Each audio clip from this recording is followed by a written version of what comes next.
The last Grand Prix before the summer break at the Hungaroring, where Max and Lewis were going to recreate the 2024 Hungarian GP Turn 1 incident. This got to be the move of the season. The pack markers were having their own championship title fight. Hey, he was due to the loss. Get out of the way, idiot! Oh my god. He was very pissed off after that because he lost the lead of the Grand Prix. We were almost going to have McLaren 1-2, a recall to the 2025 season, and after that, this happened. Yes, Oscar had a gearbox failure and couldn't finish the race. And Hamilton is being handed over penalties after penalties. Let's get into the review of this Grand Prix. The simple answer is yes. Ferrari didn't lose because they lacked pace. They lost because they kept making small mistakes throughout the race. Charles Leclerc lost 3 positions at the opening lap. Hamilton got stuck behind Verstappen. Ferrari had to react with an early pit stop. Hamilton lost their position again almost immediately, and the final virtual safety car decision dropped him behind both Verstappen and Antonelli. Fred Vasseur summed it up perfectly after the race, saying Ferrari had poor execution and simply made too many mistakes. According to him, it wasn't one single decision, it was a succession of errors that completely changed the outcome of the race.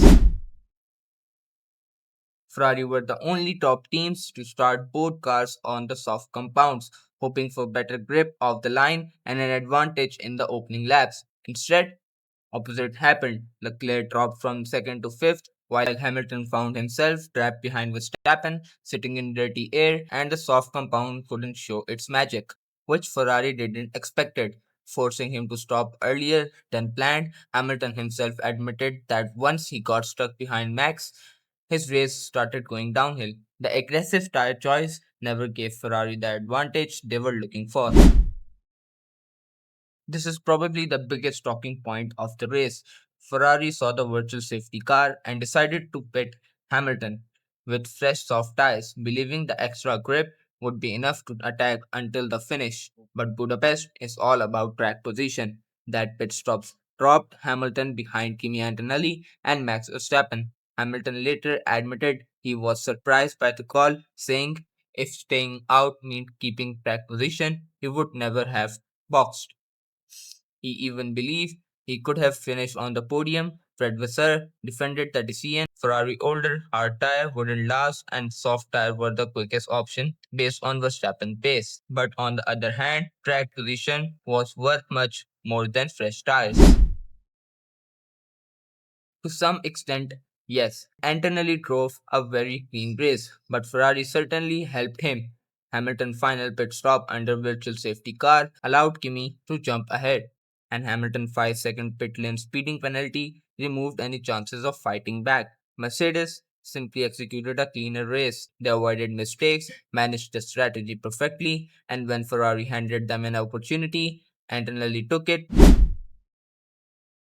At first, it looked like McLaren had thrown away Oscar Piastri's race by stopping him before Norris, but Stella explained exactly why they did that. Hamilton was closing quickly on fresh tires, so McLaren had to protect the race leader. Unfortunately, Oscar joined behind traffic and lost a lot of time, and even made contact with the Williams. Those few laps completely changed the race. Norris, meanwhile, stayed out longer in clean air, pushed incredible hard, made the strategy work. Stella later confirmed Oscar understood the decision after the race and that his anger radio messages were simply frustration in the heat of the moment. The data tells a much more interesting story than the final results. During the first stint, Norris spent almost every lap behind Piastri in dirty air, yet his tires actually degraded less and his lap times were more consistent. In second stint, Norris tires degraded less than Piastri's tires. Because Oscar lost lap time behind the rest of the field in the final stint, Norris pushed incredibly hard, producing some of the fastest lap of the race. His degradation increased because he was extracting everything from the tires. The answer isn't a simple yes or no. During the opening stint, Norris couldn't show his true pace because he was following Piastri in dirty air. Their average lap times were very close. Norris actually looked after his tires slightly better. This decisive moment came once Norris found clean air. That's when his lap times immediately dropped into the low 123s and even the 122s, making the overcut possible. So the data suggests Norris wasn't massively faster throughout the race. He simply got the opportunity to use the pace that had been hidden behind dirty air. This is probably the biggest what if from Hungary. Oscar did everything right at the start. He overtook Norris, controlled the opening stint, and looked comfortable out front. But the race changed the moment he rejoined behind this traffic and making contact with the Williams and changing his tire rhythm allowed Norris to build an advantage over his teammate Oscar Piastri. Even Oscar admitted after the race that once Norris came out ahead, he knew his chances of winning were basically over. Without that traffic, there's a very strong argument that Oscar Piastri would have won the Hungarian GP. Those lost a few seconds behind Carlos Sainz having contact with the William made Oscar fall back behind his teammate. If he was ahead of his teammate, he could have won the Hungarian Grand Prix.